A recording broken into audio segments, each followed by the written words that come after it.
guys, thank you for watching. Welcome to this video and to my channel if you're new here. I'm Debbie if we've not met before. Hello. And this video is going to be the Eyeshadow Palette Lovers Tag. It was created by my friend Angelica Lyremar. I think I'm saying that right, Angelica. I'm sorry if I've messed that up. But the tag is all about eyeshadow palettes, clearly, and who doesn't love an eyeshadow palette video? I absolutely love talking about my palette, so jump straight on this one. So if you want to see my answers to the 10 questions in the tag, then please keep on watching. Okay, question 1 then is a palette I regret I didn't buy. Well, there's quite a lot actually, because anything that's limited edition, if I didn't manage to get it in time, then I'm sad about it. But there's one in particular that comes to mind here, and it's not even a brand I really am that interested in their eyeshadows really, but ColourPop's Good Sport palette. I really wish I owned that one. There's a couple of reasons why. It's got animal print packaging. I love animal print, and it's also got that fall autumnal vibes about it. I hear the shimmers are really good in it and that it's one of the better palettes that they ever did. And it was before they went into these £9 monochromatic palettes that they just don't call to me, those don't. I like a variety of different shades in my palettes, and I hear that that is one of the very best that they do. So yeah, ColourPop's Good Sport, it's been discontinued now. I thought it would always be there, so I was kind of like, oh, I'll just get it at some point, and now it's not there anymore, so I don't own that one, so that is a regret. So number 2, a palette I regret buying. Oh, this one was so easy for me. If you guys have seen my video on this one, you all know. But it's this palette here, the 35i Icy Fantasy by Morphe. I had such a struggle with this palette. It's beautiful for the shimmers, but the mattes are just truly the worst pastels I've ever encountered in my life. They're powdery. You just can't get the dust down your eyes. They just fluff back off again. But it just looked like it could have been the perfect palette. You know, the shade range is beautiful. They're not all the same shades, which often you find in Morphe palettes, but there's a gradient of different shades. I thought this would be perfect for transitions, but you can't use it in that way. Even packing it on just doesn't work. So there's a pressed glitter in there. I can forgive it for having one of those, and the shimmers are really nice in it, but the mattes are bad, and I think I just didn't really need it. So yeah, that's a regret. So number 3 then is a palette I haven't used as much as I thought. Well, I haven't used it at all, and I've got a few palettes like that in my collection, sadly. And this one's so beautiful. It's going to reflect badly because it's got that reflective packaging, but it's the Fenty Beauty Galaxy palette. And when I had it that long, Boots in the UK had a promotion on this palette and sold it for £19.50. And I planned to get this one and the Moroccan Spice and use them together, but I never managed to get hold of the Moroccan Spice, so I just haven't used it, which is crazy because I could use it with any other palette really. But I bought it because it's got glittery kind of shimmers in the way that the Moon Dust palette from Urban Decay has, but a lot of them.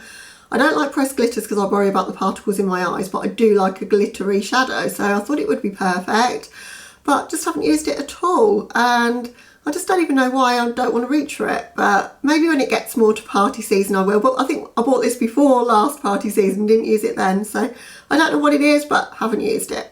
So number 4, a palette I've used more than I thought. Well, I kind of thought I would use it a fair bit, but this has become my holy grail for everything. It really has. And it's the Infinity palette by Linda Hallberg. It's the original one. And it's not often that I hit pan on anything and that my palettes look as disgusting as this one does, but I've got powder all around it. I've hit pan on the cigar shade, which I use for my brows. I use the blushes in here.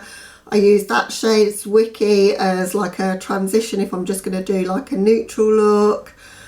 They've brought out, which shade is it? Vergio as a single highlight, and I might end up picking that up.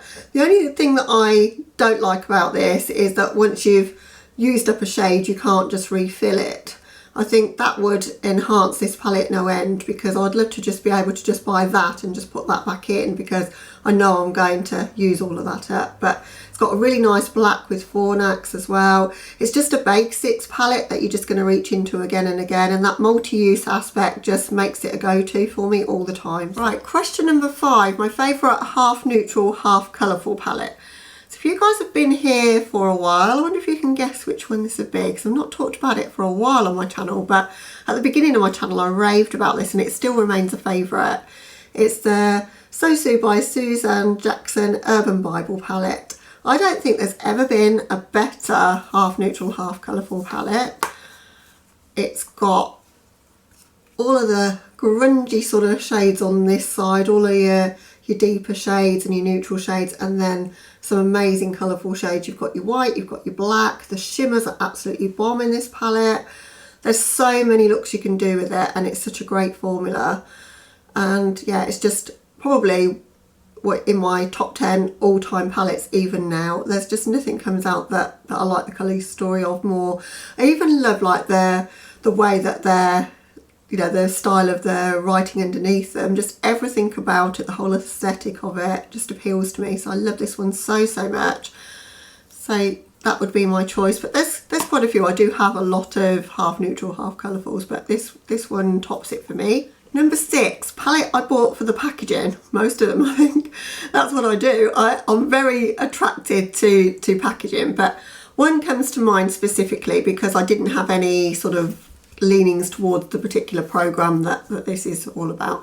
And it is, of course, the Urban Decay Game of Thrones palette. I wasn't particularly a fan of the show. I have watched, I think, about 3 series of it, then I kind of gave up on it. So I'm not a die-hard fan by any means, but I had to have it when I saw the packaging. I'm sure you guys have seen the packaging, but you've got the Iron Throne inside, and I just love everything about it. I love how you can take out the palette completely. So it's easy to work with despite having that packaging. This one I've never used. I do own 2 of these. And this one I'm just keeping as like a collector's piece, and then I have one that I'm using. So this is the kind of thing I do if the packaging is amazing. So yeah, so that's the Game of Thrones by Urban Decay. And if you guys know me at all, you'll know I've got a lot of the older collector's items from Urban Decay, and as soon as they bring one out, I'm just so excited because that's the one thing they excel at, and I just wish they would do more of. It just gets me so excited when I see them do these. Number 7, a palette you like the shimmers more than you like the mattes. I think I could pick any by this brand and its dubious place, but particularly this one, which is the Magic palette. I've had some experience with these shimmers, doing collabs where I only got the shimmers, but I still, all joking aside, love the shimmers in this palette. It's absolutely stunning. The mattes are good, but in this palette in particular, there's just not the right ones that I would want. Like, I'd like a green matte, for example. I'd like a, I don't know what other colours I might want. Probably a lilac matte, something like that, to maybe a pale blue matte. So that there's not too many options of mattes. Like, I could do without like having these two being quite similar to one another and having something else there. This one's really nice, the Kogi shade. I don't mind that one. These two are okay, but I think we've got 2 that are quite similar there. Don't care for having like the setting shade in a really beautiful colourful palette like this. So for this one, the formula on the shimmers is absolutely incredible, and they are in all of the dubious palettes. I don't know how they do it for the price, but they're just so intense on the eyes, so beautiful. And this one's got a variety of colours, so it just kind of spoke to me in terms of the shimmers in here. It's the first one I ever bought from the brand as well. Right, number 8, a palette you like the mattes more than the shimmers. I thought long and hard about this one, and then it came back to me that the Ace Beauté Flare palette, I do love the mattes. Their matte formula is just so good, so pigmented. And I know a lot of people don't like it because you can't layer it necessarily, but then the way I do my eyeshadows, I'm not the biggest blender really. I like to just place colours and do quite graphic looks, and it's so vivid on the eyes. And in particular, the saffron shade that's in here, this one here, oh my word, that is just such a stunning shade. These 2 are beautiful. Just all of the mattes in this palette are so good. And it's not to say the shimmers are bad, but I just prefer the mattes in this palette. I think the shimmers need a little bit of work. They're not like that most intense kind of sparkly shimmer like, say, the Kaleidos shimmers are. But as I say, the mattes are standout for me. They're just so rich and pigmented and beautiful. I'm wearing an Ace Beauté palette. I've got the Oceanic on my eyes right now. Didn't film it, I just did it just to have some makeup on to film this video, and it was quite nice to get creative with it because I'd only used it once before. And as I say, really, actually the shimmers in this one, that shimmer in the centre of my eyes, I'm really liking. But yeah, I just love their matte formula. Right, number 9, a palette that happily surprised you. This one was quite easy for me actually, and this brand have very mixed quality, so I was kind of like going into it thinking it wasn't going to be great. And it's this one by Revolution. It's the Forever Flawless Constellation palette. Just picked it up on a whim. I was just in Superdrug, wanted to treat myself to something that didn't cost too much. They had a 3 for 2 on Revolution. It was only £12. I was just like, I'll just try it out. And that's the colour story inside, and it's got a lot of like smoky tones in it and a couple of pops, and I really liked the colour story, particularly of this one.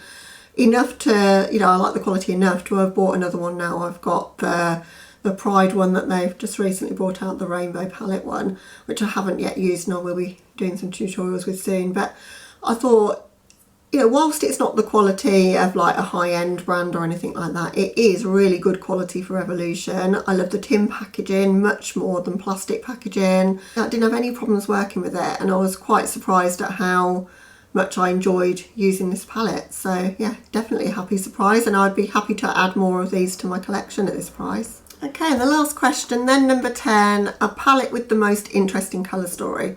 Oh, that's so hard. When you've got like close on 200 eyeshadow palettes, how do you pick one with the most interesting colour story? But I've picked one that when I first saw this question, this was the first one that popped into my head, and it's the Sample Beauty Prodigy palette, the dual toned edition. I love it because it's colourful, but the colours are those kind of dual tone kind of colours. There's a lot of interesting mattes in here, and they're not your typical rainbow shades. They're slightly deeper, or they're slightly off from that. It's also got some amazing shimmers, like this one here I did in my first impressions, Diaspore, that's what it's called. It's just so stunning on the eyes. They're a little bit of a pain to pick up on a brush, but once you get them on the eyes, they're just absolutely beautiful. And the colour story is just a little bit unique. It's that, as I say, colourful palette, but that's not like in your face colourful. And I think somebody that likes neutral looks but wants to start to incorporate a pop of colour, this would be a great one for that. So in a way it could answer the half colourful, half neutral, but there is a lot of colour in this palette and interesting, unique kind of takes on that colour for my money. So yeah, really enjoy this palette. Really enjoyed doing the tag as well. So thank you to Angelica for creating this one. And I will of course have Angelica's channel and her video linked in my description box. So please hop over and check her out. And if you've got a channel and you're watching this, I'd love to see your answers on the tag. And I know she's tagged a lot of creators that I'm super excited to see do the tags. There should be some more of these coming up if you like this kind of video.